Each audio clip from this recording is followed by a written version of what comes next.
using all the media and using all the ways possible, we have to help our people to be educated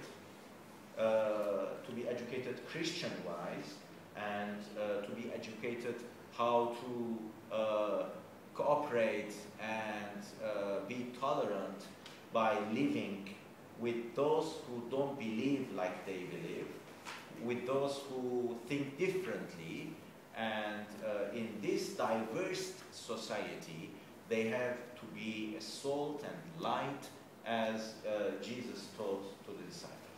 So this is the way that we are trying to form our ministries. Maybe I have to spend a couple of more minutes when you ask questions. Maybe some of your questions have been answered in my presentation, and some maybe will be answered later. So, yeah. Is there an opportunity with the government as far as people to come in, to workers from outside, Christian individuals, to minister to the population that walk alongside you? Yeah, let me tell you, the Syrian government is a very tolerant and open-minded government. This is my experience with the government and with the officials of the government.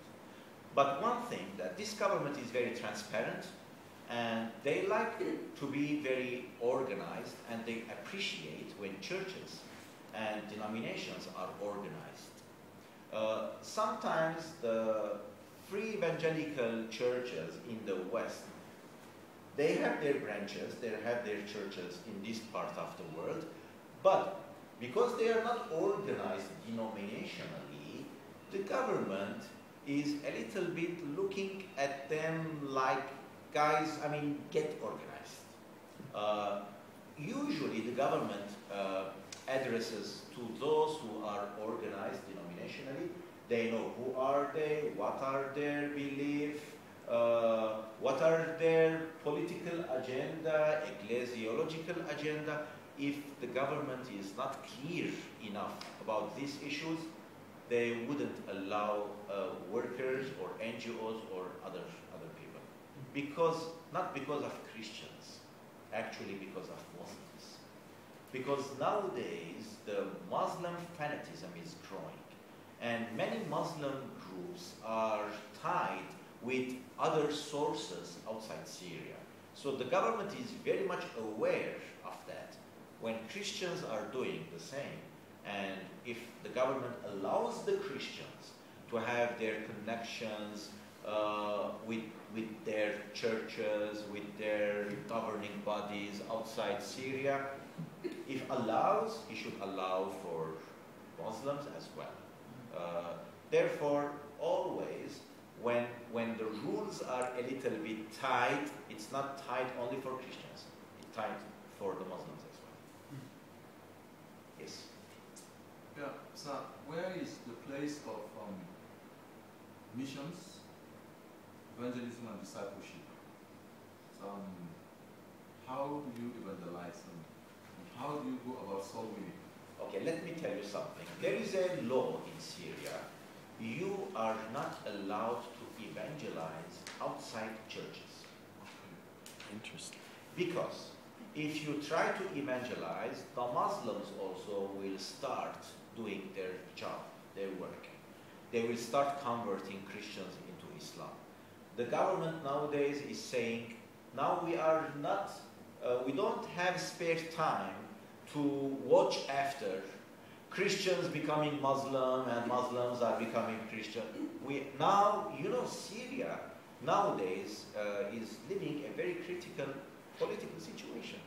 Syria is trying to balance the political power in the Middle East. Nowadays, they want to have their mind clear about these issues.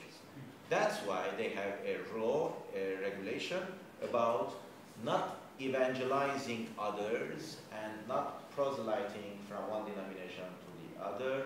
So guys, keep cool now. Do your worship, do your events, do your activities in the church, whatever you want to do. We protect you in case if anybody feels like they are not protected. I mean, But now it's not the time for us to spend most of our time watching after people trying to chase one after each other. Yes. The theology behind that, though, is that a position of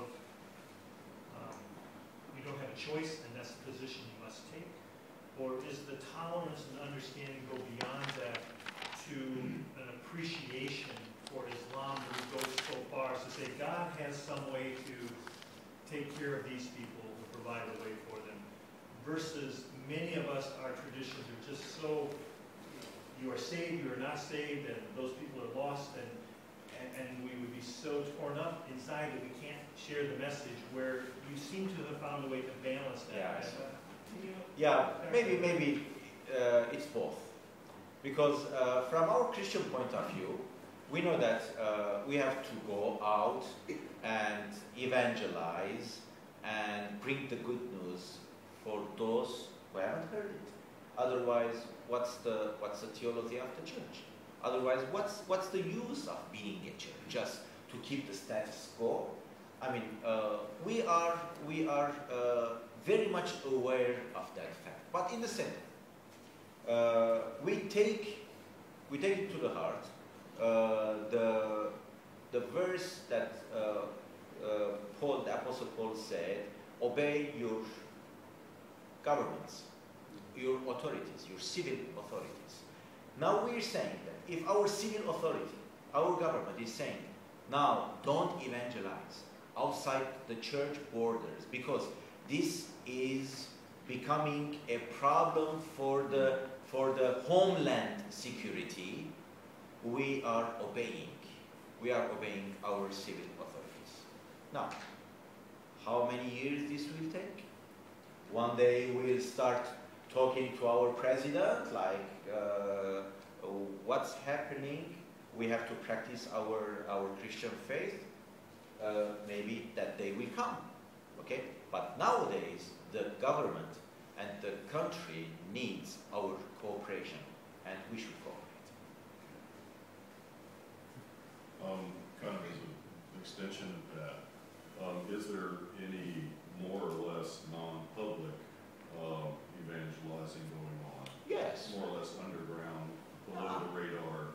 Well, I mean, when I say that Muslim kids are coming to our school, they are going into chapel service, they are listening to the gospel, they are learning how to pray. And a Muslim guy says to her Muslim sister when they sit for lunch, why you started eating before praying? And the Muslim parents are looking at them, what these kids are doing in our home, you know? They are taught to pray our Lord's Prayer before eating. Now, some parents called me, said, you know, when we are starting our lunch, our kids stopped us and they said, before we say the Lord's Prayer, you are not allowed to eat. I mean, their parents are Muslim parents. Indirect evangelism. I mean, these people will have their Christian friends, their Christian fellows, and one will affect the other, you know. We believe that God works in tremendous ways. We cannot limit God's ways in evangelism. Maybe as a Christian, when I come into encounter with a Muslim, with my tolerance, with my love, with my open hand, and my wide heart, big mind, maybe I influence that guy and I keep that guy in a position to ask me, why you are like that? What is the secret? What is the secrecy of your kindness?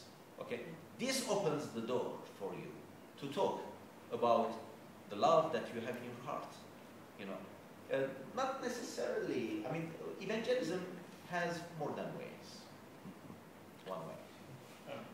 I hear a distinction between witness and evangelism. Faithful witness is what they do. Yes. In every way possible. Yes. Yeah. In the vocations, lay people, the home schools, I think that's very, very good. The proselytism issue in this country flares up when Western evangelicals parachute in sometimes with money and mandates. Exactly.